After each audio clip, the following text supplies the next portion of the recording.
Hello everyone, this is Money Mom. Welcome to the channel. Find out how our family is going to shave off almost $8,000 off our budget in 2024 and why we're doing it. Let's get started and talk about it. Well, I had all sorts of plans for 2024. When we make plans, God can sometimes find that a little funny because He may have other plans, like our central heating going out. Our central heating went out. It was 15 years old on one of the coldest days in Dallas, and I won't go into a long story, but long story short, we had a hard time getting a company out here to replace the heater, and actually our heater was a fire hazard, so it's good that we did replace it. Many people will think, why would you spend so much on a heater?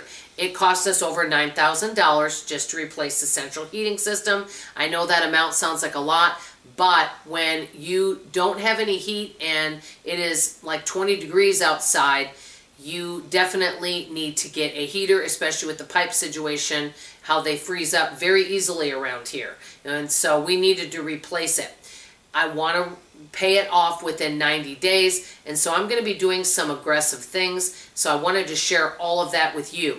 It's amazing when we think we're living a frugal budget, it's amazing on how many changes we can make to save even more money. So I'm going to start with my list. The first one is Starbucks. Now, I don't spend tons of money on Starbucks, but I do demos at Super Target.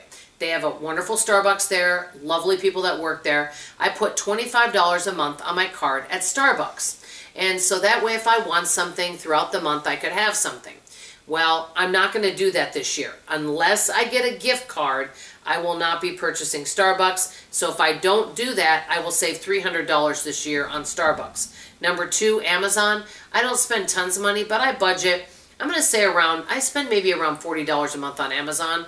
Well, I can do different surveys and things online, or I can maybe buy something locally if I need to. And so I will only be using gift card money, and I will only be using survey money to spend. And so that'll save me $480 this year if I do not use my own money from Amazon. Next, Dollar Tree. I spend, and there's months where I don't go to Dollar Tree, but I'm going to average out that I spend $25 a month there. Is it an absolute necessity? No. So I'm going to give myself $25 every other month, so $12.50 a month, but I'm going to go every other month, and that would save $150 a year if I do that. Next, I had a bug service that we had started because we had some bugs, and I was paying a monthly fee. And not that it's not wonderful, but it's not an absolute necessity, and so cutting out that bug service is saving me $715. The next one is my husband's cell phone. He did take a trip to visit family. It was important for him to have a cell phone, but he hasn't really been using it. So for now, we're canceling that service. That'll save us close to $500 for the year. The next one is I hired a cleaning service, not to come every other week, but to come like 4 times a year, and they had just started to kind of do deep cleaning certain areas I may not always get to. Whether it's an oven, maybe deep clean one of your bathrooms, you get it.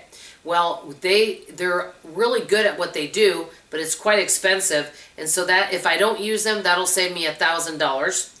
Okay, this one's small, but one of my friends, we get together for our birthday. I am going to buy lunch, but that is going to, I told her I'm not exchanging gifts. That'll save me about $75 right there. Okay, the next one some of you are going to disagree with, but it's not urgent. I was going to go to the dentist and have a teeth cleaning, but a deep clean. It's about $800. Now, I don't have any cavities. I don't have bleeding gums or any issues. So I still want to do that. That's a priority this year. But the first priority is paying off that heater. So for now, I'm tabling the dentist, and that'll save $800. Okay, the next, we had 2 trips planned. And so I'm not going to do those trips right now. It's not that I won't want to do something like this later, but priority, that's the thing that's tough about all this budgeting, is we get really overwhelmed when all these things are thrown at us. I can only think of one thing at a time. Right now, paying off that heater. So not traveling will save us around $2,000. Now, some of these numbers aren't 100% accurate. It's a guesstimate. Like the travel, I'm not 100% sure, but some of these are pretty on target. Okay, the next one, this is the second time I've done this, but I'm going to be canceling my P.O. box. When I first started YouTube, I didn't have a P.O. box, and then I did, but that was before the pandemic, and I had around 13,000 subscribers. I got a lot of mail, and a lot of people mail me things. Well, since the pandemic and since inflation, I don't get people that mail me things that often. So I'll be canceling that. If someone really wants to mail me something, they can reach out. So probably I won't be renewing that in March of 2024. Right now I still have it currently through February because I pay for the year. That'll save me. P.O. Box is expensive.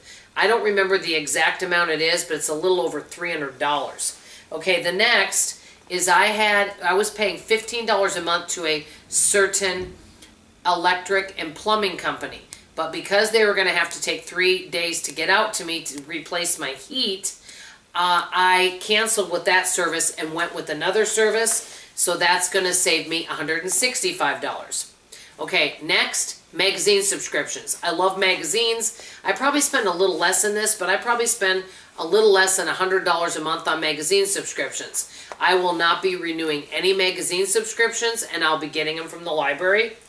The next one, I'm not positive I'm going to do, but I might take off Christmas 2024, and I've already got money set aside in a sinking fund for Christmas. I may just put that towards the heater.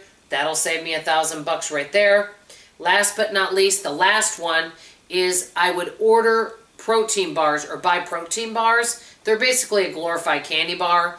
I know about what I spent on them. If I don't purchase protein bars, that'll save me about $240 a year. This all adds up to $7,820. That is a lot of money that I'm going to be shaving off my budget. I'm actually really excited about it. There are so many ways that you can save. And I know a lot of people may think they're on a bare bones budget, but if you really start looking at how you spend every single penny, and if you have to get creative and save for something or pay something off, it's pretty amazing how you can really shave things off your budget. If you need to, you can go without. But I want to add this caveat to this. This is a temporary situation. Is this the kind of life I want to live 24/7? No. I really want to change my mindset to more of a wealth building mindset versus, you know, bare bones budget, extreme frugality, cutting everything back. The good thing is, though, with doing some of these tools of cutting everything is it can help you reach your financial goals quicker. It can help you pay off debt. It can help you create an emergency fund. But I think something like a no-spend month, no-spend year, getting creative with your budget and cutting things out can help you save money faster so you can be better prepared to pay off debt and for emergencies, save for a trip. If you want to move across country, you know, prepare for that. So it is important to have these tools, but I really believe, for me, it's good for a shorter period of time versus a long period of time. Let me know what you guys think. Are any of you making budget cuts? I'd love to hear from you in the comments below. Thank you for allowing me to share about what's going on in our family's life. I appreciate each and every one of you support. I love you. I appreciate you. And I sure hope you come back for tomorrow morning's video. Bye-bye now.